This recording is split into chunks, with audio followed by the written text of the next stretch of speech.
Buenas tardes a todos y bienvenidos a esta primera mesa redonda dentro de lo que llamamos Sustainability on Boards, que es una nueva iniciativa que hemos lanzado, el programa Consejeros, con el Foro de Sostenibilidad. Esta primera mesa redonda se llama Nuevas capacidades en el Consejo para liderar aspectos de ESG.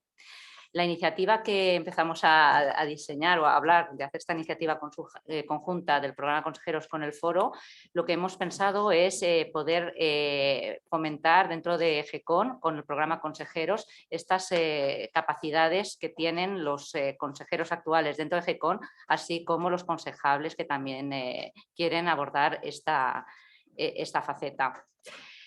Unas breves palabras sobre el programa Consejeros. El programa Consejeros nació hace 4 años en EGECON.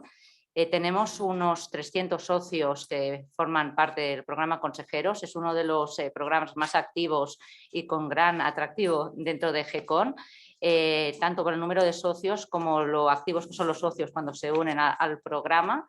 Y esto es en parte y gracias a los partners que nos han acompañado desde el principio, como son Price, como son Deloitte, la red de mentoring de España, y aquí quiero hacer una mención especial a ESADE, con quien colaboramos desde hace años. Tenemos una iniciativa conjunta que solemos hacer en septiembre de tendencias macroeconómicas y hoy también nos acogéis en vuestra casa y siempre nos ayudáis a impulsar este tipo de iniciativas. Sin más, doy paso a la representante del foro, Mariluz, de Sostenibilidad, quien nos va a explicar un poco más esta iniciativa, así como la dinámica que vamos a seguir hoy. Antes de pasar, solo deciros a las personas que estáis desde casa que yo voy a estar pendiente del ordenador para ver si hay preguntas. Las pueden hacer desde casa y yo las iré repitiendo al final si no han salido cosas parecidas. ¿De acuerdo? Perfecto, bueno, pues la verdad es que era pues como 2 años por estas fechas que pues un grupo de personas que cabíamos alrededor de una mesa tuvimos la iniciativa dentro de GECON de montar un foro de sostenibilidad. Pensábamos que era un tema, era en plena pandemia realmente, lo presentamos pues virtualmente. Y ahora tengo el placer de dirigir este grupo junto con Juan Parodi, Paloma Baena, que creo que también está por aquí, que estamos ayudando a impulsar, y varios miembros también pues abnegados que ayudan, ¿no?, a impulsar este tema, este debate. La verdad es que ahora ya somos, pues después de 2 años, más de 100, ya sobrepasamos el centenar de personas interesadas en este tema, y un poco el foro nació con la idea de, estábamos en plena pandemia, era pues julio del 2020, y pensamos que estos temas iban a cambiar el contexto, y entonces el foro lo que quería era pues un poco reimaginar la economía, decíamos, pues incorporando los temas de sostenibilidad. Pues si tenemos que repensar dónde estamos, incorporemos estos temas.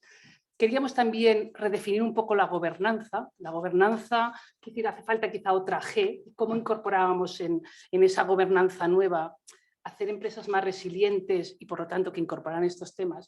Y luego queríamos también ser pues un foro que pudiera compartir reflexiones, compartir conocimiento, tender puentes. Esta era un poco la idea.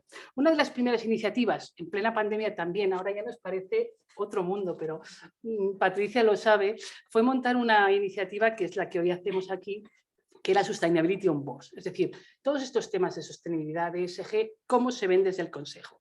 Y la verdad es que tuvimos pues más de 20 consejeros que durante pues sesiones virtuales, ¿no?, íbamos compartiendo reflexiones, y la verdad es que salió una publicación muy interesante que presentamos pues hace 1 año prácticamente, y básicamente pues cogía cinco ideas, ¿no? Tema estratégico, esto tiene que ser un tema estratégico, sino ¿para qué estamos hablando de esto? Tiene que ser un tema de cultura y de valores. El reporting sí, pero como palanca, no como fin último, aunque nos ocupe mucho tiempo en el Consejo. Había un tema también de, hombre, hay que planificar, hay que hacer estrategia, pero hay que llegar a algo concreto, hay que conseguir tener algún impacto. Y luego salía este tema que comentaremos hoy, que era qué capacidades necesita un consejo para incorporar estos temas, ¿no?, en este nuevo contexto, en este nuevo entorno que ha salido. Y bueno, pues hoy es un poco lo que comentaremos, y bueno, ya os anticipo que tenemos un panel que luego presentaremos de lujo, o sea, que estén hoy aquí con nosotros con esta tormenta, y tenemos a ESADE y a Mario Lara, que conoce muchísimo y con mucha profundidad estos temas, que están continuamente, y la verdad es que yo les agradezco tanto a ESADE como a los ponentes pues que nos acompañéis hoy y que compartáis, que además sé que Mario es muy generoso en esto, pues incluso alguna primicia, no sé. Bueno, Yo te cedo la palabra, Mario, y seguimos luego. Pues nada, muchísimas gracias a EGECOM, Mariluz, Ágata. La verdad que es un placer para nosotros colaborar con EGECOM. Ya sabéis que yo creo que una parte de SADE está en muchos o en muchas de vosotras y eso para nosotros es una satisfacción. O sea que os consideramos como parte de esta casa y estaremos siempre a vuestra disposición. A mí me han pedido poner un poquito en contexto el panel que va a seguir a continuación y voy a tratar de hacerlo dándoos algunos datos, algunas reflexiones que hemos publicado en algunos de los informes que hemos elaborado en el pasado y uno que vamos a presentar mañana, por eso es la primicia y Mariluz se lo comentaba estos días de atrás que aportaría algún dato, como sé que no va a salir de aquí, y la que de vosotras o vosotros esté apuntada a la jornada de mañana, voy a contrastar mañana con la lista de asistentes que no falláis, o sea que no os lo perdonaré. Pero bueno, hay algunos datos yo creo que interesantes y que seguro que luego con Patricia, Antonio y Ramón pues vais a poder, os va a ayudar un poco a la reflexión.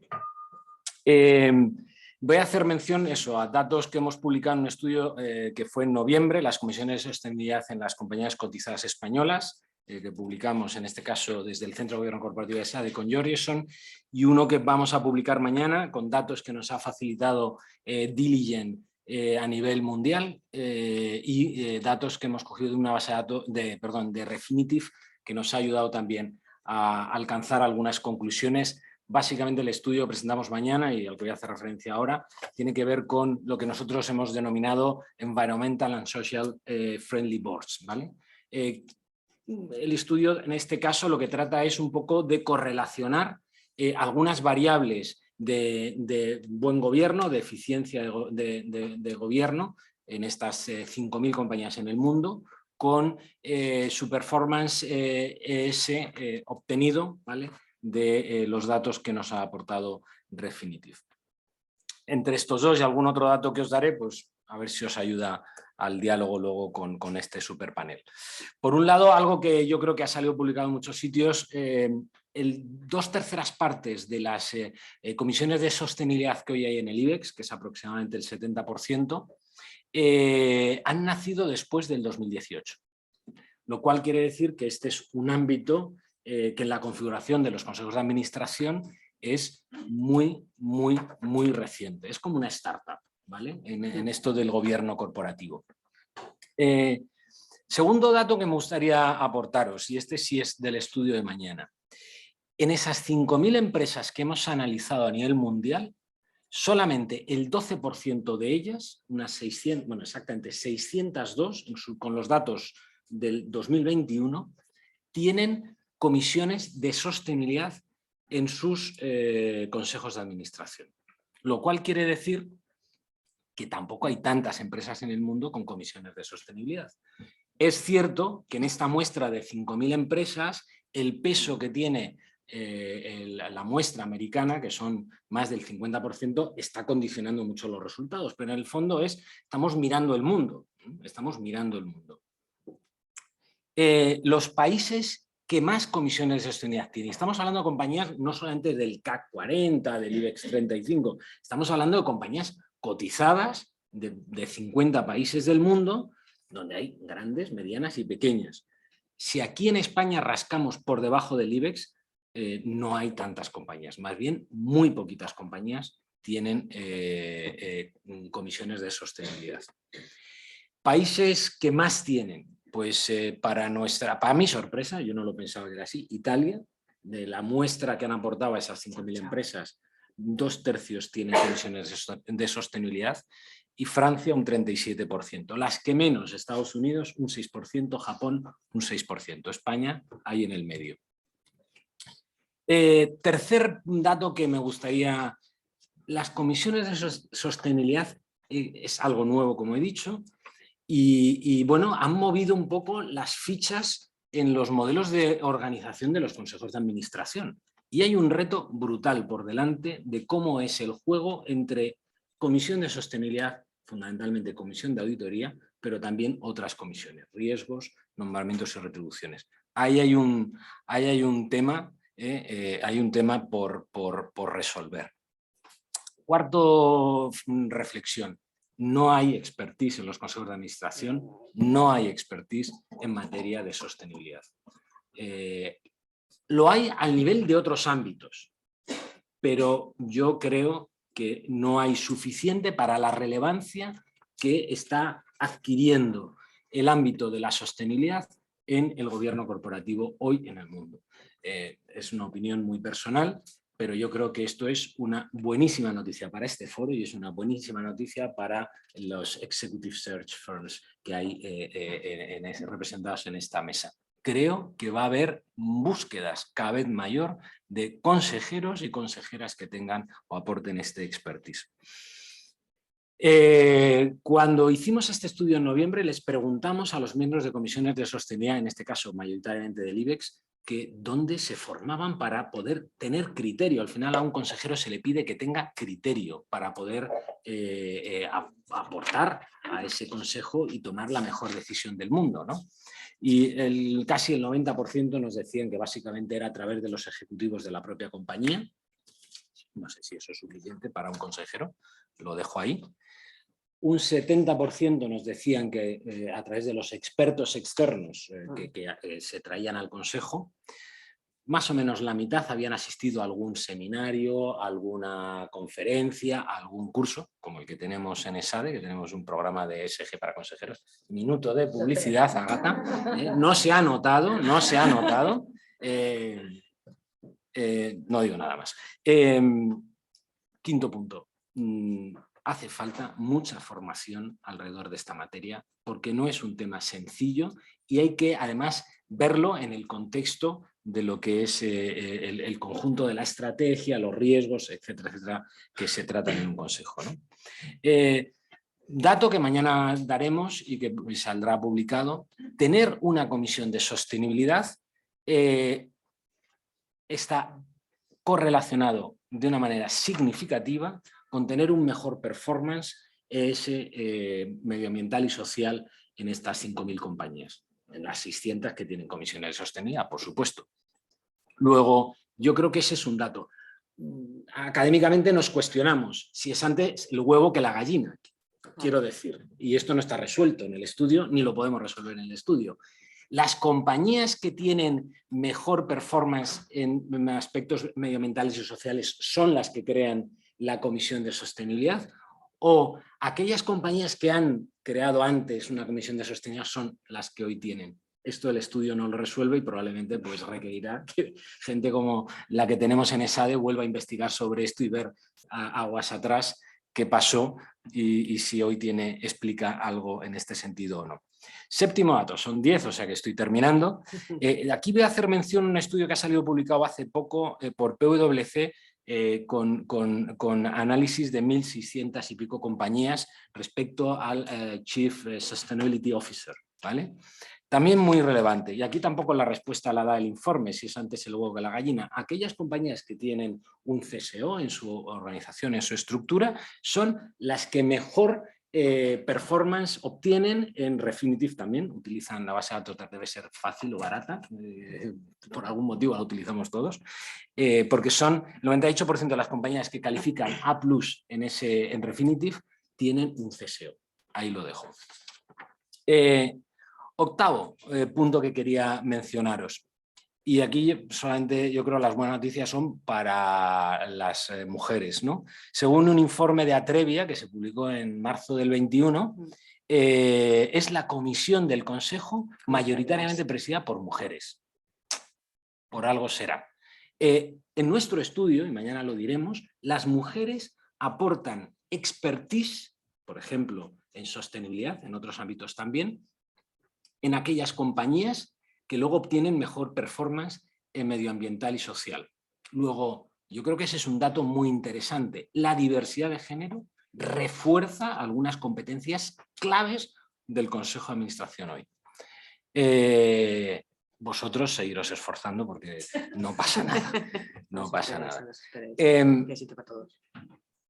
El noveno punto, la diversidad, y esto también lo contaremos mañana con un poco más de detalle. Distintas dimensiones de la diversidad están correlacionadas, tienen una asociación muy relevante con ese mejor performance, ese es unido al punto anterior que comentaba, ¿no? Pero también la independencia y también la experiencia internacional, que no significa ser un consejero nacido en otro país. Consejeros con experiencias relevantes en posiciones internacionales, podemos decir que impactan positivamente en el performance medioambiental y social de las compañías. Decir que en el estudio, ya terminando, en el estudio que hicimos en noviembre, preguntábamos a esas 20 compañías, esas 20 comisiones de sostenibilidad, entrevistamos a sus presidentes o consejeros. Los 3 temas claves en los que están ahora mismo focalizados tienen que ver con el reporting, lo habéis mencionado, las políticas de cambio climático, el Net Zero Emissions y cómo llegamos a eso en los plazos que nos están requiriendo, nos hemos comprometido, y todo el ámbito de la gestión de riesgos no financieros, como los 3 grandes ámbitos de preocupación. Yo creo que hay otros retos que no están ahí, que probablemente hay que rascar un poquito más para que afloren, ¿no? Y para mí el principal, y lo comentaba con Mariluz y con Ágata el día que preparábamos este evento, tiene que ver con cómo yo veo esto a futuro. Yo veo la sostenibilidad totalmente integrada en la estrategia de la compañía. Yo creo que dentro de 5 años no hablaremos de sostenibilidad, sino hablamos de estrategia. Y esto, desde el punto de vista del gobierno corporativo, tiene implicaciones, yo creo que muy relevantes, ¿vale?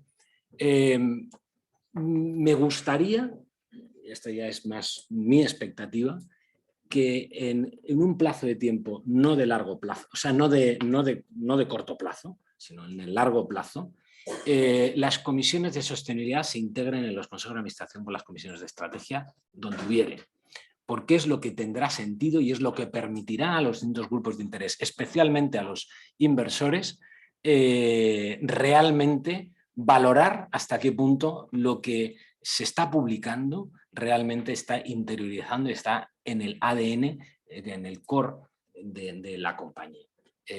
Yo creo que todavía hay mucho greenwashing alrededor de esto, hay muchas ganas de tener titulares, pero operativizar esto, introducirlo en los esquemas de objetivos, medirlo, valorarlo y que eso tenga consecuencias para la gestión y para el management, yo creo que todavía queda un poco de camino por recorrer, ¿vale? Hay compañías que lo hacen mejor y otras peor. Y esos serán mis 10 titulares. Ahí lo dejo para que lo debatáis todos vosotros. Luego intentaré volver y escucharos. O sea que espero que os haya sido útil. Bueno, yo creo que has creado boca para que mañana asistáis algunos más a poder completar las conclusiones, y nos lo has dejado muy bien. Muy interesante el estudio, como no podía ser de otra manera, pero nos has dejado un poco el panorama, y yo simplemente añadiría otro elemento, que es la rapidez del cambio, la rapidez con las que están cambiando las cosas. Muchos de nosotros pues llevamos muchos años trabajando en estos temas, pero seguramente lo que hemos visto en los últimos 2 años no lo hemos visto en 20 años.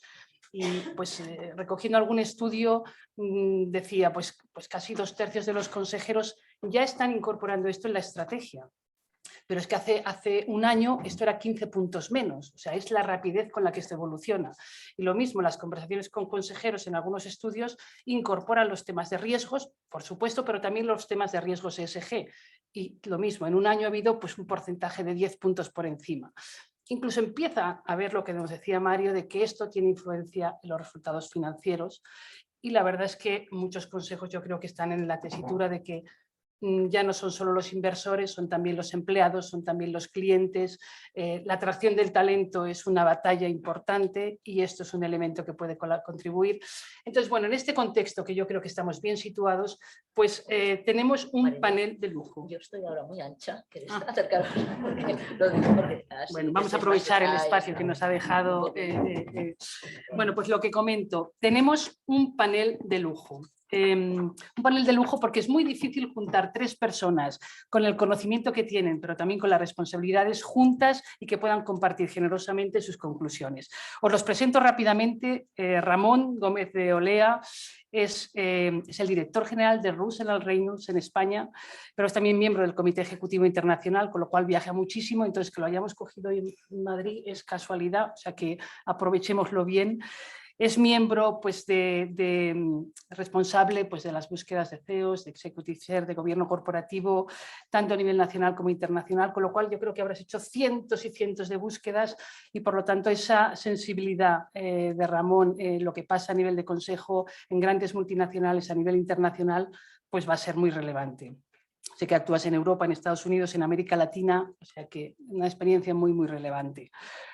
Antonio Sagardoy es licenciado en Psicología y en 2008 fundó pues, una compañía también de búsqueda, Bros Group, y también con un enfoque internacional y un enfoque digital. Sé que a él le gusta, tiene un carácter innovador impresionante, pues tiene un conocimiento muy importante también de la incorporación de consejeros en ese middle market, que es parte de nuestro tejido industrial y que posiblemente pues, sean tendencias diferentes y velocidades diferentes. Entonces nos va a poder dar esa idea. Sé que también es consejero, Antonio, de algunas startups relacionadas con el mundo de recursos humanos y tecnología.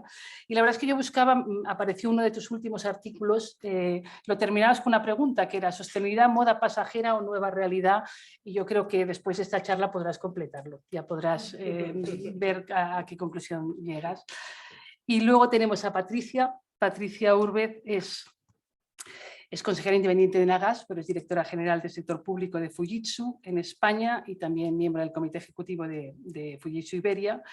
Patricia es ingeniero de telecomunicaciones, con lo cual toda esa tendencia digital la conocerá muy bien.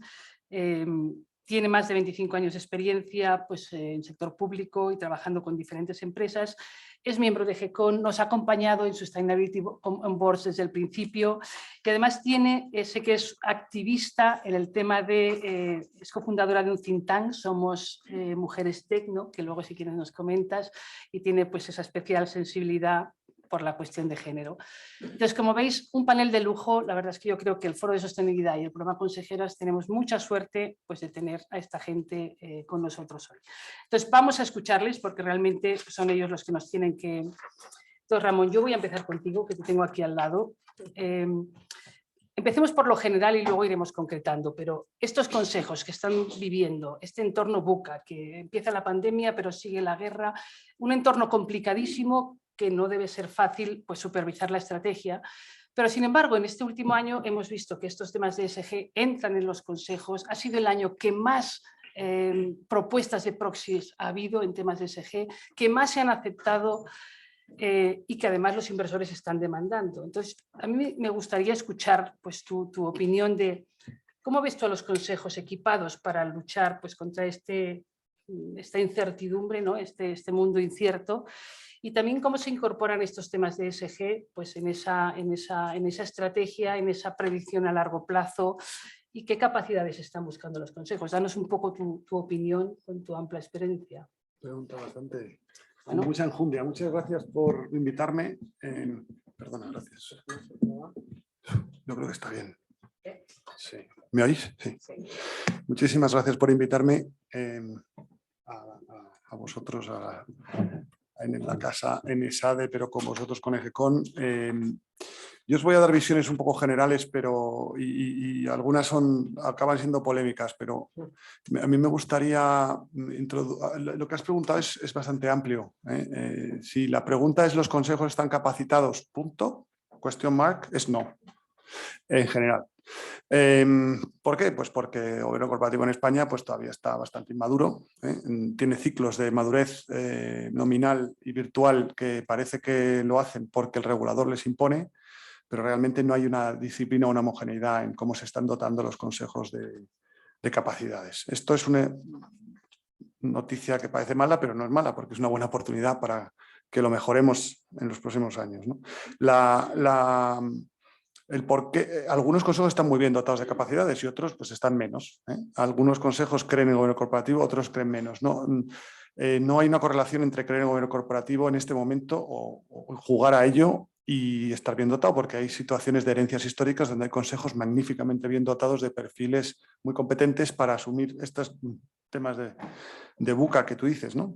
Es verdad que el mundo cambia y es más rápido, ¿eh? Y es verdad que los directivos y directivas y consejeros y consejeras, y esto no lo digo por el tema de la políticamente correcto, pero es que lo diferencio a propósito y ahora veréis por qué, pues seguramente vienen con una mayor amplitud de miras que el directivo medio o el ejecutivo medio o el antiguo consejero. Esto es importante, yo creo que es muy... Y esto, y además con una edad más temprana, todo el research que tenemos, sobre todo en el mercado español, pero también en el mercado internacional, es que la edad de incorporación de los consejeros y consejeras a los primeros consejos va disminuyendo, ¿eh? Esto es un primer input interesante. Algunas de las inferencias que ha hecho Mario aquí... bueno, pues yo creo que algunas son tautológicas y no es por meterme con él, pero se lo diría, yo se lo comento a él, porque la realidad es que el número de consejeras independientes se está acercando casi a la paridad al número de consejeros independientes en España, porque como solamente, primero, no hay el número de consejeros independientes es alrededor del 50%, y como el ejercicio seguramente bien hecho de hacer una política afirmativa de la mujer en el consejo está funcionando, pues está entrando en paridad. El que esté en paridad es bueno porque además, como las incorporaciones recientes son prácticamente al 100% de mujeres en puestos de consejos independientes, bueno, pues cuando hay una nueva comisión, normalmente el que no está presidiendo es una mujer que se ha incorporado hace poco o que ha incorporado en un ciclo ya de 4 años y tiene que rotar la comisión que está presidiendo. O sea, que cuidado con... Porque seguramente, ahora iremos a que sí que creo que puede haber un mindset más abierto en estos temas, pero la realidad es una realidad estadística. Entonces tampoco... Tampoco quiero, lo que quiero decir es que tengamos cuidado con los números porque no significan nada, ni positivo ni negativo. Entonces lo que sí es importante es ver de dónde vienen los perfiles y para qué, ¿no? Entonces, yo hago muchos trabajos de intentar ayudar a los consejos a elaborar sus matrices de competencias, para poder, sobre todo, meter más rigor en las elecciones de los consejeros, ¿no? Sobre todo para proteger la credibilidad del sistema y la propia credibilidad de los que hacemos el appraisal de las personas, para que cuando alguien nos dé un nombre que no sea nuestro, podamos pasarlo por un tamiz que nos permita cualificarlo o no cualificarlo, independientemente del género, ¿no? Esto me lleva a ver que en todas las matrices, yo creo que he hecho... Pues en el último año he podido hacer este ejercicio con 10 compañías, ¿no? Y en todas nosotros no somos los que definimos las competencias, nosotros facilitamos el proceso para que o el consejo o la comisión de nombramientos o los interlocutores a los que tengamos acceso en ese ejercicio las faciliten, ¿no? Y en todos sale como una línea, y no son muchas, no hacemos matrices de competencias de 33 líneas, como algunas empresas de este país tienen para poder cualificar cualquier tipo de consejero, ¿no? Hacemos matrices de competencias o de experiencias y competencias o lo que queráis, como de 8 o 9 líneas, muchas más te metes en una sobreingeniería muy grande, ¿no? Y en todas sale sostenibilidad, ESG, etcétera, ¿eh? Con lo cual, el requerimiento es clarísimo, ¿eh? ¿Cómo salen las líneas cuando las totalizas? Pues salen medias o bajas, o sea, no, porque hay una renovación de los consejos que viene y no todo el mundo tiene esta formación o no todo el mundo. El proxy de capacitación de los consejeros a los que les gusta jugar a esto, y esto es lo importante, y ahí sí que yo diría, pero es por pura percepción de volumen, hay una mayor inquietud sobre este tema en las mujeres que en los hombres. No sé explicarlo, pero es una realidad, ¿eh? A lo mejor también es verdad que, dada la situación, yo hablo con muchos menos hombres consejerables que mujeres consejerables, con lo cual cuidado con la estadística de nuevo. Pero es verdad que hay una mayor sensibilidad. El proxy de la formación es magnífico, pero no es suficiente, ¿eh? El proxy que debería ser dentro de los próximos años es gente que en sus ejecuciones como directivos o como académicos o como el origen que tengamos cada uno, tengan embebido el concepto de ESG en la ejecución. Y dentro de unos años, y esto va de una generación o de media, y en la ejecución de esto aprenderán a tener el criterio, que María decía, porque lo habrán adquirido por ejecución en experiencia. Esto es muy importante porque es lo mismo que los perfiles de los CEOs o de los directores generales o directoras generales como perfiles mejor capacitados para estar en un consejo. Salvo requerimientos regulatorios como la necesidad de fuertes conocimientos financieros en las comisiones de auditoría. Entonces, todo esto es un negociado, que no voy a decir negocio porque si no es muy polémico, un negociado influido por el regulador. El ESG no está influido por el regulador, lo cual es una buena noticia. Con lo cual quiere decir que está pasando algo que es verdad y que no es artificial.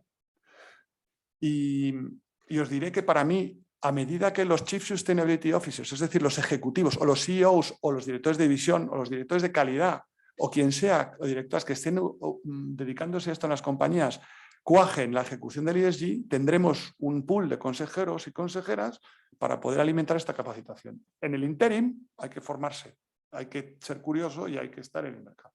Esto es un poco mi primera respuesta. Muy bien, bueno, pues no vamos mal, o sea, nos estás dejando buenas noticias. Luego ya polemizaremos.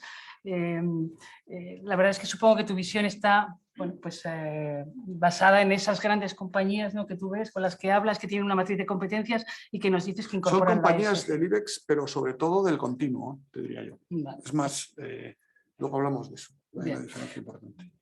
Pues quizá, Antonio, a mí me gustaría ver si tú puedes añadir una visión de ese middle market que posiblemente, pues, desde luego no tiene la presión de los inversores, pero posiblemente sí tiene la presión de los clientes, puede que tenga la presión de los empleados, tiene otras presiones diferentes. ¿Cómo ves tú que avanzan estos temas? No sé si eres tan optimista como es Ramón. ¿Cómo ves tú que avanzan estos temas en este entorno que también les afecta a ellas? Bueno, pues antes que nada, ¿se me oye bien? Sí. Agradecer la invitación también a GECON, a Tema de Luz, un placer estar aquí. Hacer un apunte a lo que decía Ramón, que era muy interesante, la disminución de la edad en la incorporación en consejos. ¿A qué se debe? No sé si coincidirás conmigo, pero entiendo que ha habido un cambio a la hora de, oye, iba a decir antiguamente, hace 10 años a lo mejor esperabas acabar tu rol, tu carrera ejecutiva y a partir de ahí te planteabas, oye, pues ahora me embarco en la aventura en consejos. Y actualmente a nosotros al menos el consejera más codiciado es aquel que tiene un pie en el mercado, es decir, que combina un rol ejecutivo, pues el caso de Patricia es un claro ejemplo, combina un rol ejecutivo con un rol en consejo. Eso hace por un lado que la edad haya disminuido y por otro también esa necesidad de diversidad que no solo va en género, que es una realidad obvia, sino que sobre todo es un tema de mindset. Si quiero diversidad de mentalidad, obviamente tengo que incorporar perfiles que vean la realidad de otra manera, aporten otro tipo de visiones, ¿no? Eso por un lado. Respondiendo a tu pregunta, coincido en lo que decía Ramón, nosotros en la parte de grandes compañías IBEX cotizadas estamos más en roles de executive, pero claro, ahí también podemos palpar cómo desde los consejos qué decisiones se están tomando. Entonces, por ejemplo, hay compañías como Repsol o Cepsa. Repsol ahora anunció hace poco, no sé si lo habéis visto, una joint venture con Telefónica metiéndose en autoconsumo fotovoltaico. Son cambios relevantes, ¿no? O CLH, lo que antes era CLH, que ahora es Exolum, han cambiado el logo, más verdito, más todo, y se están metiendo de lleno en la parte de hidrógeno verde. Claro, les ayudamos a montar equipos que cuando te llegan estas misiones te das cuenta que hay un cambio significativo en la estrategia de las compañías que obviamente viene marcado desde el consejo. En relación a middle market, pues es que es muy dispar. O sea, ahí te encuentras de todo. Hablamos de middle market, sabéis que ahora la normativa, pues compañías que tengan más de 250 más de 40 millones, creo que ya tienen obligación de reportar y, pues, bueno, generar estos informes no financieros. Ahí hay de todo. No obstante, en el artículo que mencionabas, la pregunta, obviamente, si te lo has leído, estaba contestada en el propio artículo, ¿no? Pero hacía una metáfora, salvando las distancias y que nadie se escandalice, con lo que hace 5 años o hace 10 años era transformación digital. Las compañías tenían que abordar un proceso de transformación digital y o lo haces o lo más probable es que mueras. ¿Sí? A día de hoy no concebimos una compañía que no haya evolucionado digitalmente en sus capacidades tecnológicas y esté teniendo éxito, ¿no? Bien. Bien, entonces ya a día de hoy las compañías han hecho estrategias de todo tipo. Hay algunas que han incorporado el Chief Digital Officer, otras que lo incorporaron debajo del CEO, otras que hicieron obviamente mucho reskilling de sus equipos, etc. Pero a día de hoy, 5 o 10 años después, ¿se os hace imaginable pensar que nos pueden pedir a Ramón o a mí un director financiero o un director de recursos humanos, un director de lo que sea, que no tenga un barniz digital, que no tenga una mentalidad digital a la hora de de tomar sus decisiones o de cómo ver los procesos de la compañía? No, ¿verdad? En nuestro caso lo descartaríamos probablemente, ¿vale? Entonces, es algo que sí o sí yo creo que se va a acelerar muchísimo en ese middle market que a día de hoy va un poquito más retrasado, pues porque el futuro será sostenible o no será, lo primero, esto creo que estamos todos de acuerdo. Y segundo, porque es que no hay más remedio, es que ya hay 1000 estudios como los que seguro que Sade maneja mejor que yo, que los informes, los resultados financieros van, o sea, se consiguen mejores resultados financieros si haces una mayor inversión en temas de ESG. Eso por un lado. Por otro lado, middle market está incorporando roles de independientes, como la propia figura de independiente, como la figura de consejo asesor en muchas compañías familiares también, que van a introducir estos temas. Ya llevan años, que no solo se habla de los consejos de la parte financiera que está introduciendo pues, todo lo que aplica ESG, ¿no? Medio ambiente, personas, seguridad de los datos, etc. Pero yo creo que esta incorporación de este tipo de independiente o de consejo asesor va a acelerar mucho más que los consejos pongan mucho más el foco en esta pata. Muy interesante, Antonio, esa visión de cómo pueden avanzar, incluso qué herramientas pueden No utilizar. obstante, déjame, que creo que tengo dudas, que creo, no sé si lo apuntaba Mario antes. A nosotros, por ejemplo, no nos han pedido todavía, ningún consejero o consejera que el fuerte sea, quiero alguien muy fuerte en sostenibilidad. Estoy seguro que a Ramón sí, en compañías de IBEX. A nosotros sí. Claro. El problema es encontrar. Bueno, esa es otra. Pero en mid-market, a mí lo que me La piden oportunidad de negocio que dice Mario es magnífica, pero no hay Claro. candidatos. En mid-market, a día de hoy, yo creo que esto va a ir cambiando, pero claro, si hay dos balas, tienes dos balas, dos sillas vacías para dos independientes, un consejo asesor con dos figuras, se hace difícil que gasten una en... Oye, y es relevante, y nadie lo niega, pero me dicen, Antonio, tráeme a alguien que me ayude a, cada uno, la piedra en el zapato que tenga o su estrategia a medio y largo plazo. Internacionalizarme, transformarme, crecer inorgánicamente, salir a bolsa, lo que sea. Y que además, eso sí, me aporte cierta visión, cierta sensibilidad en temas de ESG, de sostenibilidad y medio ambiente, personas, etc. Veremos, no tengo la respuesta, si a 5 años vista, yo creo que sí, podremos incorporar este perfil más puro de sostenibilidad en este middle market. Muy bien. Si tenéis dificultades, no tengáis problemas. Aquí hay un colectivo amplio de expertos. Patricia, a mí me gustaría ahora que tú nos contaras. Tú estás en el consejo, estás en una comisión que gestiona estos temas y se supone que la sostenibilidad solo tiene sentido si tiene un fin transformacional. O sea, si no es capaz de transformar el negocio, ¿para qué la queremos? O sea, no es una silla, como decía Antonio, que es que si me la ocupa, entonces hay otra que no se ocupa. Se supone que tiene que tener un fin transformacional del negocio y tiene que apoyar al propio negocio. Entonces, cuéntanos un poco tu experiencia en Enagas, cómo lo habéis vivido, qué evolución ha tenido esto, cómo lográis poner estos temas en la agenda del Consejo, que supongo que pues eso es un tira y afloja interesante. Cuéntanos un poco cómo lo estáis viviendo este tema. Pues bueno, primero de todo, muchas gracias, GECON. La verdad es que encantadísima de haber formado parte de iniciativas y muchas más que espero sigamos trabajando juntos. Y sabe que casi es mi segunda casa. Yo hice el máster de consejeros. Cuando yo era consejera me dijeron, igual si te empapas, pues la cosa va a salir mejor, ¿no? Y la verdad es que fue una experiencia maravillosa. Pues sí, mira, yo voy a bajar al barro, porque al final es lo que hacemos. Ayer vine de un consejo de administración y yo creo que es importante quizás hacer una pequeña mención a lo que es Enagas. ¿Vale? En Enagas somos una compañía de infraestructuras de transporte. Suena raro, ¿verdad? No transportamos personas, pero transportamos gas. Hasta ahora hemos transportado metano, gas natural, pero también podemos transportar biogás o hidrógeno.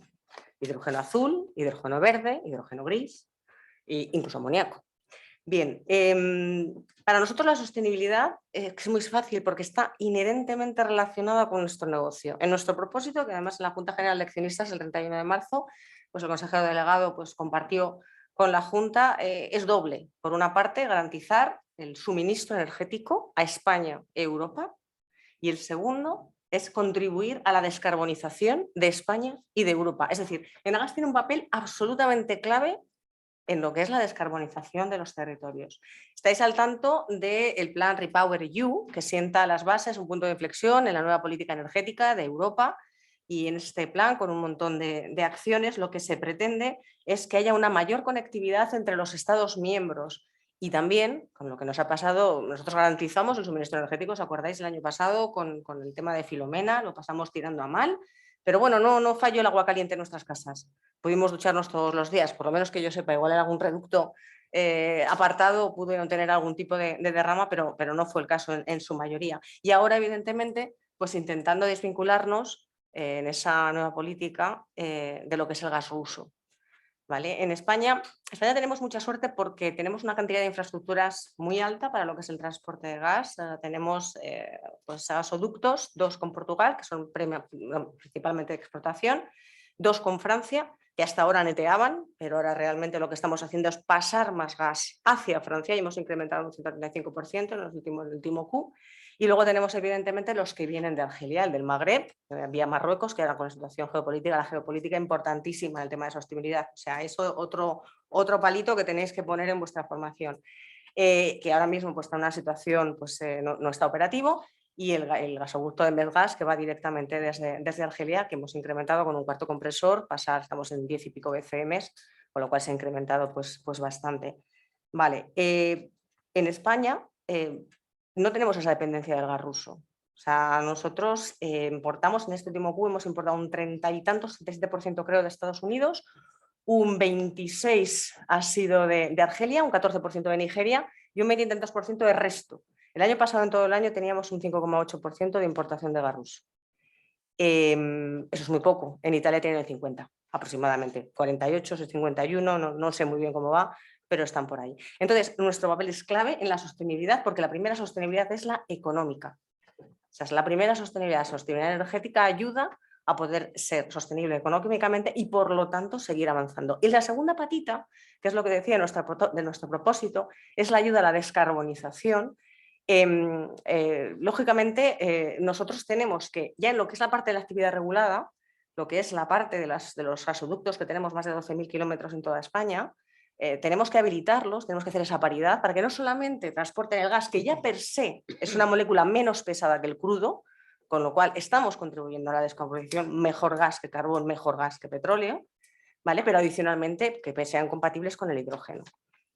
Con todo ello, es que no puede dejar de estar en el Consejo, porque tanto nuestra filial de Enagás Renovables, donde pues, tenemos proyectos como la planta de Power to Gas de hidrógeno verde, que la inauguró la vicepresidenta tercera en marzo en Mallorca. Es el proyecto se llama Green Island, o sea, la gracia es que la H es HY y luego Island, como si fuera Island, ¿vale? Y es la primera planta industrial de producción de hidrógeno, y eso se ve en el Consejo. O, por ejemplo, todas las iniciativas de economía circular que tenemos a través de Enagás Emprende, que bueno, pues tenemos más de 500 personas trabajando en ello, como por ejemplo pues las de E4Efficiency, que es una empresa que creo que tiene una dotación, una beneficiación aproximadamente de unos 9 millones de euros, que lo que hace es coger el frío que se produce en el proceso de regasificación en las plantas que tenemos, que son 6 en toda España, y ese frío lo devolvemos a los puertos. Tenemos una iniciativa con el Ayuntamiento de Barcelona, en los puertos de Barcelona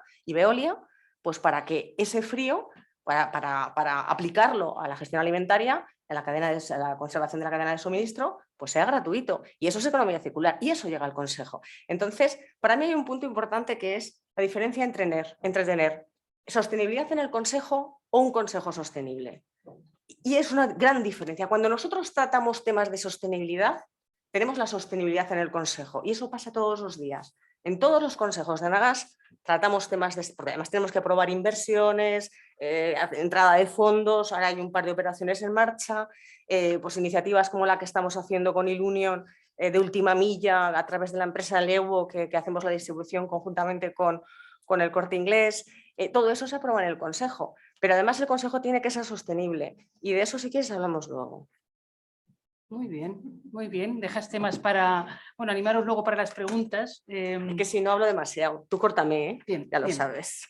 O sea, tú nos estás diciendo que en Enagás, por el propio negocio, pues esto es parte del negocio y por lo tanto parte de la estrategia y entonces la SG. Vale, bueno, pues luego veremos si sucede lo mismo en todos los sectores. A mí ahora me gustaría, Ramón, tú has dicho aquí que sí que has hecho alguna búsqueda de perfiles ESG. Y es verdad que en España, sobre todo hace un año, pues es que han aparecido muchas comisiones de sostenibilidad. Pocas empresas del IBEX ya no la tienen, ¿no? O la tienen sola o la tienen formando parte de otra. Yo leía un estudio de Harvard que me pareció interesante porque decía que solo el 40% de los consejeros de las comisiones de sostenibilidad ellos llamaban ESG conscious, es decir, o sabían o tenían sensibilidad hacia temas de ESG. Pero esta cifra el año anterior era un 17%, es decir, en un año esto ha aumentado muchísimo. Yo creo que en España debemos estar más cerca de ese porcentaje quizá. Entonces, ¿cómo veis vosotros? Si habéis tenido este tipo de búsquedas, ¿qué fórmulas veis vosotros que se están creando? ¿Son comisiones al uso? ¿Qué tipo de perfiles están buscando aquí? ¿Son a nivel de consejo? ¿Son a nivel de dirección? ¿Qué fórmulas estáis viendo para organizar este tema en el Consejo? Bueno, primero, yo creo que esto es bastante reciente, ¿eh? Y cuando digo reciente es 2 temporadas. Yo llevo teniendo peticiones expresas de consejeros para presidir las comisiones de sostenibilidad o para estar en ellas de cara a presidirlas al cabo de un año o de 4 en los últimos 2 años. Es verdad que el ruido es de hace algún año más, porque las instituciones, sobre todo los fondos y los inversores, están poniendo esto en la agenda de manera muy importante.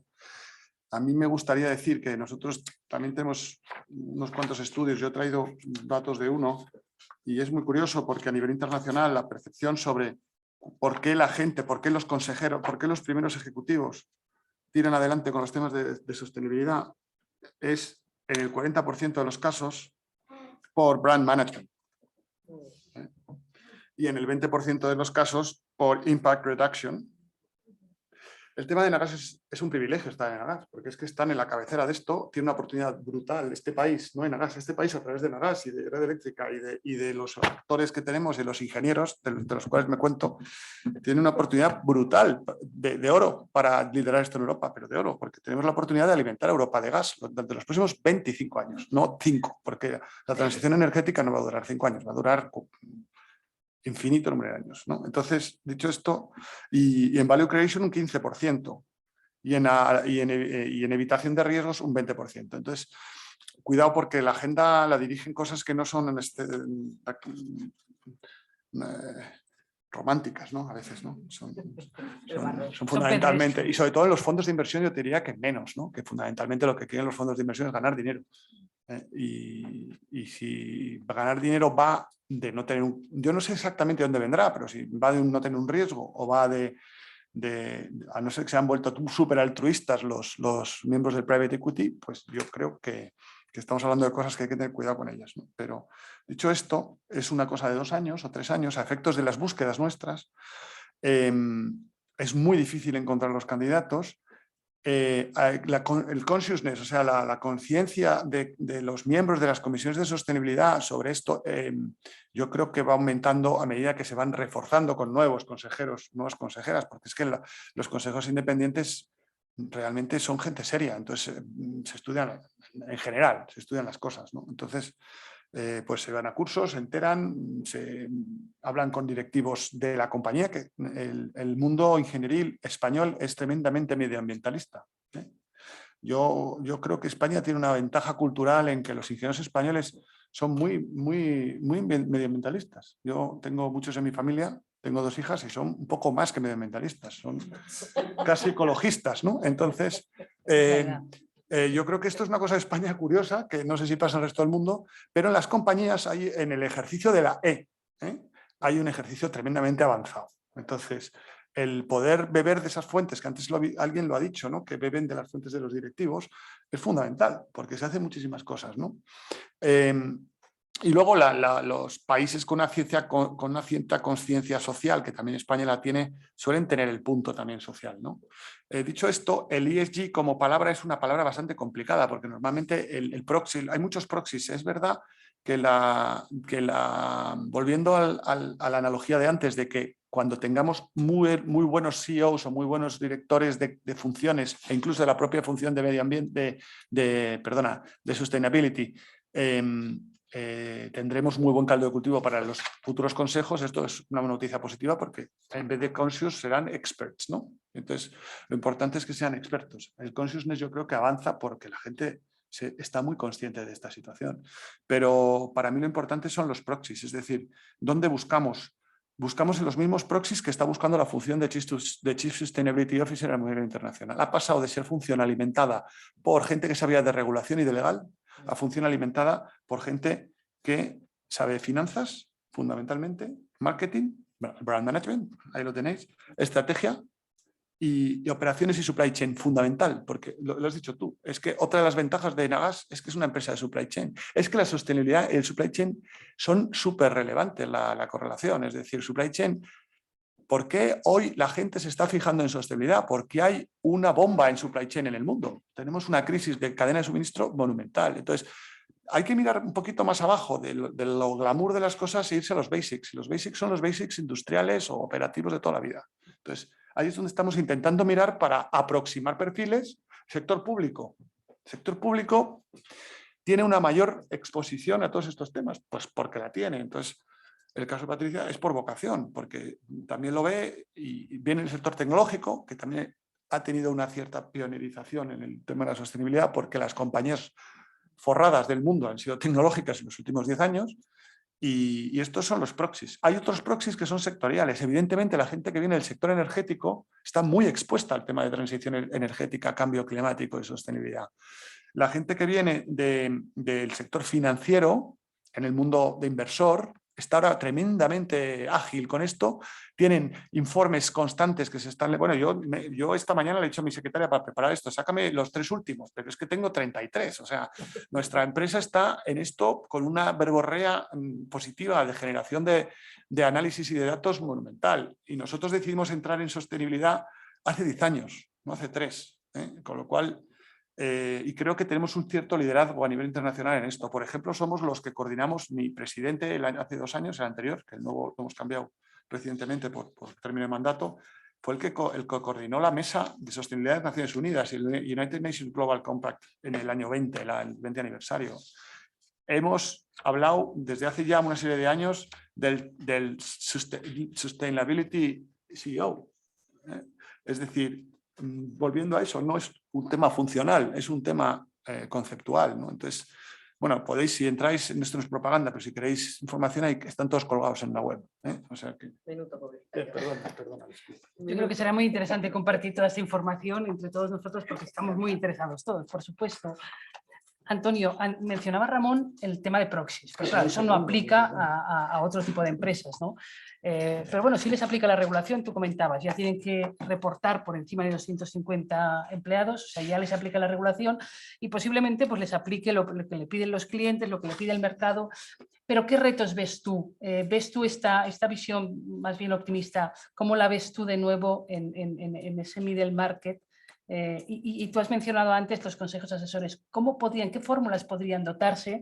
Porque no van a ocupar a lo mejor una silla, pero sí tienen otras fórmulas. Quizá puedes comentar sobre eso. Correcto. Bueno, he ido apuntando cosas, pero ahora lo veo, o sea, el nivel de desorden es increíble, entonces me ciño a lo que me preguntas. Pues mira, el principal reto yo creo que es un tema de conciencia del nivel de transformación que supone afrontar un reto como este.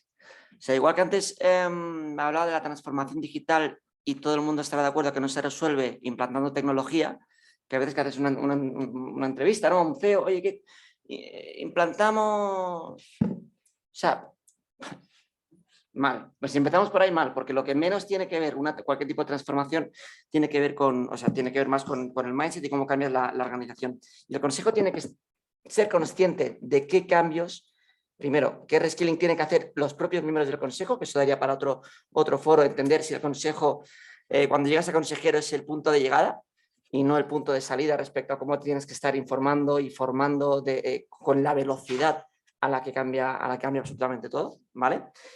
Que no basta solo con decir, oye, pues nos gastamos X y pedimos a un Chief Sustainability Officer y que haga. No, es que el impacto que tienen todos los departamentos es brutal. Es decir, cadena de suministro, tecnología, bueno, la figura del IT Sustainability Manager está presente en un montón de compañías ya, ¿no?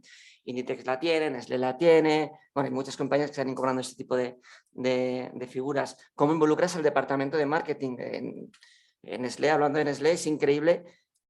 Todos los empleados, por ponernos un ejemplo muy muy aterrizado, porque no es obviamente lo core del proyecto. Se les para el ordenador, el salvapantallas es un mensaje relacionado con el propósito, relacionado con todo ese tipo de tema. O estás en el parking y están los carteles por el ascensor. Es decir, que es marketing, comunicación, están súper involucrados también. Es decir, el nivel de transformación y el nivel de competencias que tiene que tener esta figura de chief, de director de sostenibilidad, a nivel de change management, a nivel de influencia, a nivel de hacer lluvia fina y mover toda la organización. Y esto o se lo cree el consejo, de verdad, y obviamente el propio CEO, o creo que será como fracasar en el intento, ¿no? Si lo hago por quedar bien, oye, vamos a sacar el B Corp, venga, ponernos en marcha, equipo, porque no lo van a dar y vais a perder el tiempo. Y si realmente no crees en el cambio y qué nivel de inversión necesitas, qué visión de medio y largo plazo tienes que tener, porque si miras en el corto a lo mejor no te salen las cifras como quieres, etc, etc, etc. Y creo que ese es el reto de los headhunters en muchos proyectos, tanto en consejo como en roles ejecutivos, cuando te verbalizan que quieren el cambio, porque creen que quieren el cambio, y cuando tienen que ejecutarlo y ver qué consecuencias tiene ese cambio, uy, cuidado que empiezan a temblar las piernas, ¿no? Yo creo que ese es el reto, sobre todo en el middle market, hacer mucha pedagogía y ver cómo preparamos a los consejos para que sean valientes en esa toma de decisiones. Claro. Sí, yo creo que las middle market irán entrando porque el mercado les va a obligar. Pero Patricia, tú que estás dentro, cuéntanos un poco, la historia de la sostenibilidad vemos que reciente no está escrita y tampoco la de las comisiones, ni siquiera la CNMV te dice que tiene que hacer una comisión. Entonces, en vuestro caso que la tenéis ya... Menos mal. Pero entonces surge... No, es menos. Menos mal. Pero, por tanto, ¿cómo vosotros resolvéis pues, los solapamientos? Aquí hay muchos temas, ha salido reporting, ha salido cambio climático, ha salido riesgos, pero a lo mejor eso ya está dividido, ¿no? La comisión de riesgos, la de auditoría. ¿Cómo organizáis vosotros el solapamiento o la distribución de tareas, dijéramos, en el consejo? Y incluso la relación con la alta dirección, ¿no? Que al final, ¿cuál es el rol del consejo? ¿Cuál es el rol de la alta dirección en estos temas? Pues con mucho cuidado. O sea, lo hacemos con mucho cuidado. No, a ver, hablando en serio, o sea, yo creo que es importantísimo nosotros, yo ahora formo parte de la comisión, bueno, ya no, ahora os contaré primicia, nos hemos vuelto a reorganizar, de la comisión de sostenibilidad, nombramientos y retribuciones. Pero realmente nosotros, aparte de seguir evidentemente lo que son las buenas prácticas de la CNMV, ¿no? En la parte que nos atañe, pues lógicamente seguimos los estatutos de la compañía que están como muy definiditos y los reglamentos del Consejo, clave, un reglamento de cada uno, o sea, de las comisiones, perdón. Los reglamentos de las comisiones del Consejo son clave. Ahí es donde tienen que quedar absolutamente definidas las responsabilidades de cada una de las comisiones, las líneas rojas, porque por ejemplo nosotros gestionamos líneas rojas, líneas quizás de frontera, ¿no? Más que rojas, no estamos en un punto agresivo, pero me refiero, por ejemplo, nosotros llevamos toda la gestión de riesgos éticos, buena conducta dentro de una de las líneas que estamos trabajando, y eso consolida en la matriz de riesgos que gestiona la Comisión de Auditoría y Cumplimiento, y por supuesto en la información no financiera, ¿no? Cuando yo me incorporé en 2019, llevo ya 3 añitos, que se dice pronto, y se llamaba Comisión de Nombramiento, Retribuciones y Reputación Social Corporativa, que era como impronunciable, ¿no? CNRRSC, ya para cuando habías acabado no sabías qué estabas diciendo. No. Y sí que era importante el matiz. El matiz es que esto venía, o sea, en Nagas es cierto que se estaban realizando ya muchísimas actuaciones que tenían que ver con la sostenibilidad, pero no se habían verbalizado como se estaba haciendo ahora. Y para mí también es un tema importante. Es decir, que hay que subirse a un carro, por supuesto, pero también hay que verbalizar los carros que ya hemos construido y en los que estamos caminando. En Nagas se habían hecho un montón de cosas y se estaban enmarcando en lo que entonces era un poco esa tendencia de la reputación social corporativa, que se podía confundir con donaciones, patrocinios, fundaciones, etcétera, etcétera. Entonces, una de las primeras cosas que hicimos, yo me incorporé directamente a esa comisión, fue cambiarle el nombre. Porque yo creo que lo que no tiene nombre no existe y desde luego no se puede vender, y hay que dar resultados para nuestros stakeholders, para todos los de la cadena de valor, pero también hay que saber transmitirlo. Le cambiamos el nombre y le cambiamos como sostenibilidad, nombramientos y retribuciones. ¿Por qué? Porque la sostenibilidad estaba inherente en nuestro negocio y tenía que estar primero posicionado. En las comisiones de sostenibilidad, no os creáis que se trabaja poco. El año pasado nosotros hicimos 13 comisiones, 13 reuniones, de las cuales fueron 9 preparatorias ordinarias y 4 ordinarias. Este año estamos en abril, creo, sí, abril, sí, y ya llevamos 6. O sea, realmente hay muchos temas que debatir. Evidentemente, a veces tienen que ver con temas de retribuciones, temas de ILP o temas de búsquedas de consejeros, pero en muchas ocasiones tienen que ver con la parte de sostenibilidad. Y ayer en el Consejo pues, decidimos reorganizarnos de nuevo. Entonces, lo que hemos extendido, me vais a decir, ¿habéis extendido la parte de sostenibilidad? Pues no, no. Hemos extendido la parte de retribuciones. Porque si recordáis, hace unos cuantos años hubo alguna polémica en la que las comisiones de nombramientos era mejor que estuvieran escindidas de las de retribuciones, por aquello de que había habido en algunos casos pues, algún tipo de abuso retributivo con respecto a determinadas nominaciones y contrataciones de los consejeros. Recordar que es la comisión la que eleva la propuesta a consejo de los consejeros independientes, pero también informa de la propuesta del resto de los consejeros. Vamos a extinguir la parte de retribuciones, queda la parte de sostenibilidad y nombramientos. ¿Por qué no hacemos una comisión de sostenibilidad? Para que tenga fuerza. Nosotros pensamos en su momento, tomamos una decisión y puede ser equivocada, aquí cada uno se conduce pues un poco como... Pero pensamos en que hacerla una comisión de sostenibilidad separada podía disminuir la fuerza, o sea, hacerlo como muy independiente. Y lo queríamos ligar a alguna de las comisiones que tuviera fuerza. Y estuvimos dudando entonces entre auditoría de cumplimiento o nombramientos o retribuciones. Al final decidimos dejarlo en nombramiento también por cantidad de trabajo de la auditoría de cumplimiento, porque estaban los pobres que no daban más abasto. Y aun con todo tenemos una relación fantástica, porque el secretario del Consejo, punto importante, cuando seáis, los que sois aconsejables, antes de aceptar un consejo, pedirle el currículum al secretario. Que sea una persona realmente que te dé esa seguridad porque os estáis jugando vuestro patrimonio, si sois consejeros independientes, el vuestro, el de vuestras familias, el de vuestras... O sea, por eso tenemos que hacer las cosas de una forma completamente pues, convencida, ¿no? El secretario para nosotros es clave en todo lo que es la coordinación entre las comisiones, en todo lo que es el intercambio de información y en todo lo que es la puesta en común con los grandes, o sea, con los directivos de la compañía. Nosotros trabajamos mucho en la Comisión de Nombramientos, de Sostenibilidad, Nombramientos y Retribuciones con la Dirección de Recursos y de Personas, que tiene a su vez dependiendo una Dirección General de Sostenibilidad y Riesgos. Pero además hay una Dirección de Riesgos que depende de la parte financiera. Y todo eso se coordina a través de reglamento, normas y que todo pasa por el Consejo. En ese sentido no tenemos mayor problema. Bueno, pues a mí me han pedido que me transfiera, o sea, lo digo, yo sigo en GECON, en Sustainability en Board si hace falta, porque voy a seguir estando informada en el Consejo, pero me han pedido que eche un cable en la de auditoría de incumplimiento que se nos ha quedado un poco, ahora con una entrada de consejeros. A ver, una de las cosas que habéis comentado es en el tema de los perfiles de los consejeros. Yo creo, o sea, yo huyo del friquismo, del que sea, del tecnológico, del de la sostenibilidad, de cualquier moda que tengamos ahora que enfrentarnos. Y perdonad porque yo soy muy políticamente incorrecta, me vais conociendo, pero bueno, yo lo que creo es que evidentemente la formación es requerida, pero que tenemos que tener ese consejo sostenible. ¿Por qué? Porque la sostenibilidad tiene que formar parte de cada una de las decisiones estratégicas. Si yo tengo a un señor Marisabidillo que me lo cuenta todo, eso lo subcontrato. ¿Por qué no subcontratar una asesoría, una consultoría muy de detalle para llegar al último nivel de desglose y tomar una decisión? Yo lo que necesito es que mis consejeros, todos, no solo les suene, sino que se involucren y se impliquen. Por ejemplo, en la comisión de nombramientos, cuando hablamos de la composición del consejo, tenemos que seguir las mejores prácticas de diversidad y asegurar un 40% del género menos representado.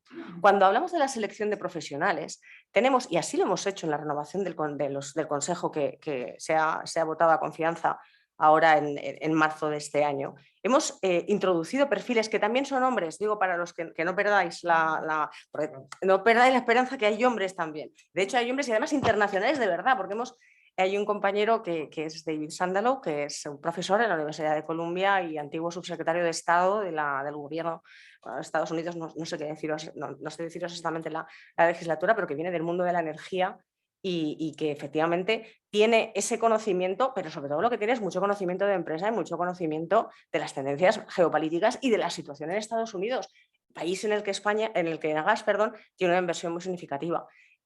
También se han incorporado mujeres que tienen un perfil más económico, más del sector público, con su complementariedad de sostenibilidad. Entonces, formación sí, friquismo no. Esa es mi opinión como yo lo veo. Cuando nosotros hablamos de retribuciones en la comisión, nosotros hemos dado una vuelta durante los últimos años y hemos incrementado el porcentaje con el que se retribuye el variable a largo plazo de los consejeros ejecutivos, bueno, y no ejecutivos, y también lo que es la retribución a los directivos. Y hemos incrementado, pues ahora no sé qué estará, aproximadamente es un 35% entre sostenibilidad, inclusión y digitalización. ¿Vale? Estrategia, digitalización y sostenibilidad son 3 patas de un banco. Y es del mismo banco. Y nadie se sorprende porque busques perfiles digitales, pero queda muchísimo, porque ahora si me pongo el otro gorro, anda que no faltan competencias en los consejos también de digitalización. Y no estoy diciendo poner a un CIO. De otra conferencia. Es otra conferencia, otra no toca. conferencia. Pero es lo mismo, un CIO, un CIO o un CSO no pinta nada en un consejo. Lo que pinta es alguien que es capaz de entender, interiorizar y aplicar al negocio y a la sostenibilidad de la compañía, que la primera es la económica, esos conocimientos. Y más o menos bueno, nos dedicamos a hacer un montón de temas. O sea, por ejemplo, cuando estamos hablando de las participadas, o sea, nosotros tenemos participadas en un montón de países, pero hay algunas participadas que no las estamos gestionando, sino que son minoritarias. Bueno, pues estamos metidos en temas de derechos humanos, de gestión de estrategia medioambiental, para, sobre todo aquellas que están en algunos países en los que pueden tener unas coyunturas diferentes a las que tenemos en España, pues para asegurar que variara o no la participación o más o menos responsabilidad, están en la línea de lo que es una empresa responsable a nivel no solo de la S, o sea, de la I, sino a nivel de la S principalmente, o sea, derechos humanos fundamental, inclusión fundamental. Entonces, en todo tiene que estar. Vale, pues yo os voy a hacer la última pregunta y dejar el mensaje que queráis, porque Patricia nos ha dicho qué perfiles cree que tienen que ver un consejo sostenible más que la sostenibilidad del consejo, pero me gustaría oír a Ramón y a Antonio que nos digáis, pues también ante un colectivo bueno, pues de aconsejables, de expertos en temas ESG, qué perfiles creéis que se demandarán en el futuro y qué perfil debería tener ese consejero que sea capaz de incorporar estos temas en el consejo. ¿Qué perfiles creéis que se necesitan ahora o se necesitarán en el futuro? Yo estoy muy de acuerdo con lo que acaba de decir Patricia aquí, porque el tema es que hay que ser sabio para ser consejero. Entonces, si todos los consejeros fueran sabios y éticos, ya no hacía falta corporate governance. Y hace muchos años que no había corporate governance en este país, había una clase empresarial, hace muchos años, no voy a decir quién era el primer ejecutivo del país, porque no era el actual ni el anterior. Había una clase empresarial de directivos y consejeros que en algunos consejos eran best practice de cómo se llaman las compañías. Los consejos de administración están aquí desde el siglo, no sé cuándo los instituyó la ley de sociedades anónimas anterior, pero es antiquísima, ¿no? Entonces, sabiduría y ética para mí es lo fundamental. Esto evidentemente es para llamaros la atención, pero para mí hay un tema que sí querría deciros para nosotros, para mi industria y sobre todo para mi firma y en la forma de pensar que tenemos en ella, el perfil generalista de alto nivel es el que nos gusta. Y cuanto más cercano a la gestión integral esté, mejor. Con lo cual, alguien que haya sido CEO o directora general es relevante. Por desgracia, en este país no se valora la función pública suficientemente, pero gente que tiene responsabilidades éticamente bien llevadas y desde el punto de vista del track record bien llevadas en el sector público también debería ser buenos consejeros. El problema es el tema de la falacia de las puertas giratorias que hace que esta gente no pueda. Pero para nosotros perfil de gestión muy relevante, perfil internacional es muy relevante. Y cuanto más sabio, mejor. Es decir, si por alguna razón tenéis acceso a un consejo, como bien decías, teniendo un puesto ejecutivo, cuidar eso porque es muy relevante, pero cuidad mucho más el puesto ejecutivo. Ese es mi consejo.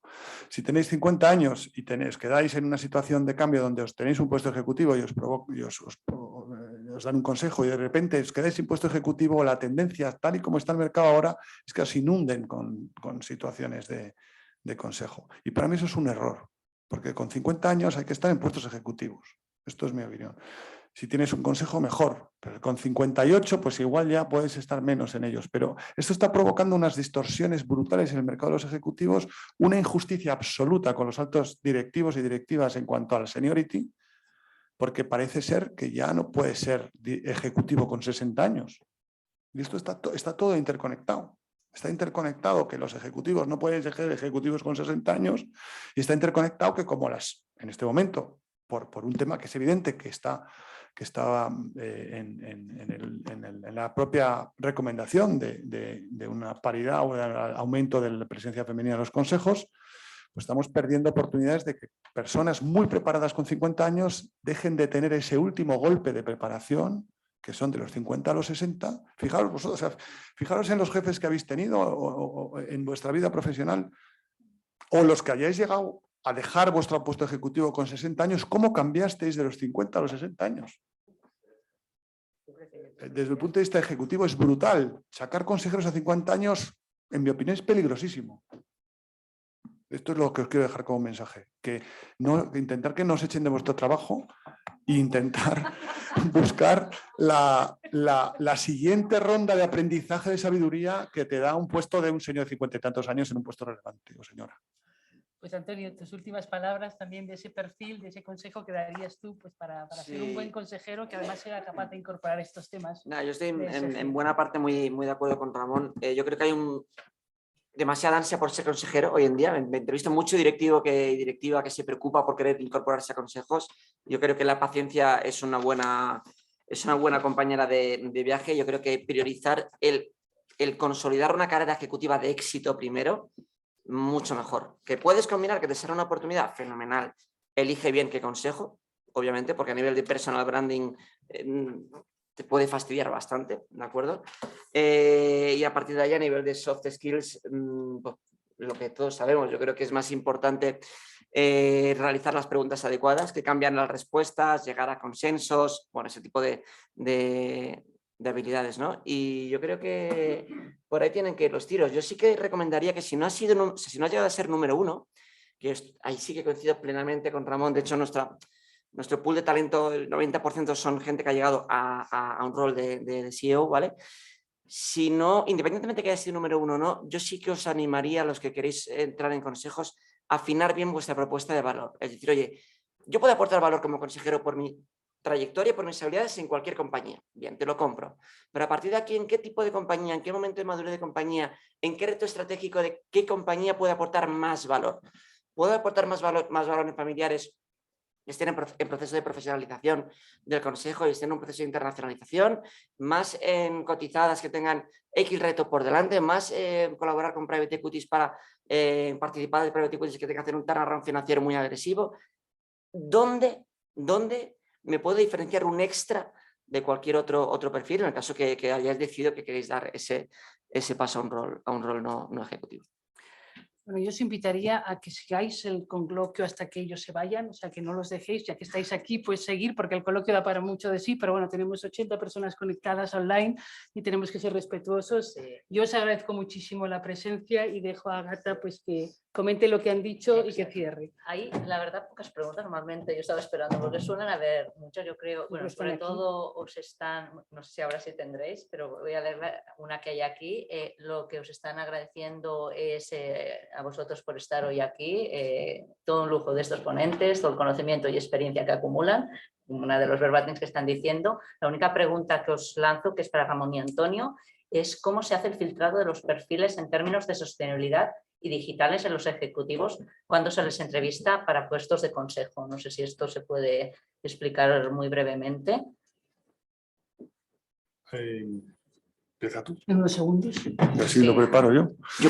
Sí, no, sin problema. Yo lo que te diría que principalmente, evidentemente, tú lo que analizas son logros específicos en tu carrera ejecutiva, cuando haces una entrevista, ya sea para un rol ejecutivo o no ejecutivo. Bien, has ocupado estas posiciones en las compañías y ¿qué has hecho? ¿No? Toda la parte de logros, qué tipo de transformaciones digitales has logrado, cómo ha impactado esto en la cuenta de resultados, qué tipo de transformaciones relacionadas con temas de sostenibilidad has liderado, cómo ha impactado esto en la cuenta de resultados y en los equipos, cómo has conseguido bajar la organización, cómo has transformado desde tu rol de liderazgo, de número uno, cómo has conseguido movilizar, llevar del punto A al punto B, la compañía, el barco que has pilotado, ¿no? Y necesitas evidencias para encontrar eso. En la parte digital, sinceramente, yo, por ejemplo, me da absolutamente igual el conocimiento técnico en sí mismo, ¿no? Es decir, es que es irrelevante absolutamente. Lo que necesitas, y creo que ocupa igual para cualquier, para la parte de sostenibilidad, es habilidades de change management. A mi punto de vista es qué mentalidad, o sea, cómo toman las decisiones, ¿vale? Orientadas en datos, perfecto, pero se incorpora el pensamiento digital, se incorpora a la hora de tomar decisiones esa visión de cómo va a afectar toda la parte de sostenibilidad o sea, qué impacto va a tener en el resultado. Si eso lo tienes incorporado y además tienes buenas habilidades de change management, de influencia, etc., más los logros, pues punto positivo. Perfecto. Pues no hay más. No, si quieres, por cerrar un poco en cuanto a los consejos, para mí es importante, lo he dicho antes, los proxies en digital. No es el caso de la reunión de hoy, pero también he tenido muchas discusiones sobre esto. Para mí la transformación digital es relevante cuando es realmente transformación digital, no representar una compañía que tiene una comercializadora digital en España. Es decir, hay compañías multinacionales en España cuyo rol es puramente comercial. Yo tengo mis dudas de que sea un sistema integral de percepción del tema, más que la generalidad de estar en una gran multinacional y beber de esas fuentes. Pero para mí el mundo de los suppliers de tecnología es mucho más potente, porque son los que se comen la transformación digital. Y muchas veces los clientes no les hacen caso, ¿no? Consultores nadie nos hace caso. Entonces, eso es una. Y en el ámbito del otro es multilaterales, por ejemplo. Altas posiciones, alguien que tiene una posición relevante durante 10 años en la OCDE, me parece que puede tener un entendimiento de la sostenibilidad potentísimo. Por ejemplo, por decir un proxy, alguien que puede tener estar en social investing, ¿no? En Estados Unidos desde hace 5 años, pues tiene una exposición, son proxies de este tipo. Sí, por complementar, evidentemente en la parte soft también a la hora de influencia, yo creo que se ha hablado mucho, cosas nuevas, lo he dicho muy mal, ya me entendéis, tendencias nuevas. Dejo como reflexión, si alguien que no tenga un alto nivel de curiosidad, un alto nivel de flexibilidad, un alto nivel de adaptación al cambio, un nivel de learning agility, de aprender rápido, puede tener buenas competencias relacionadas con sostenibilidad y con digital. Se me hace difícil. Se lleva al huerto con lo digital, ¿eh? ¿Lo habéis visto? Que poco a poco ahí... Haremos otra sesión de este Hay tipo. muchos paralelismos. Bueno, yo creo que tenemos que cerrar creo que aquí sí. ya, pero sí que yo os agradezco muchísimo, os agradecemos muchísimo, Ramón, Patricia, Antonio, los comentarios que nos habéis hecho, el que hayáis estado aquí con nosotros. Vamos a compartirlo, vamos a hacer el esfuerzo de recoger lo que habéis hecho y compartirlo con los que están aquí, con los que están fuera, distribuirlo porque vale la pena. Muchas O sea que gracias a muchísimas vosotros. gracias y hasta la próxima. Gracias. Gracias.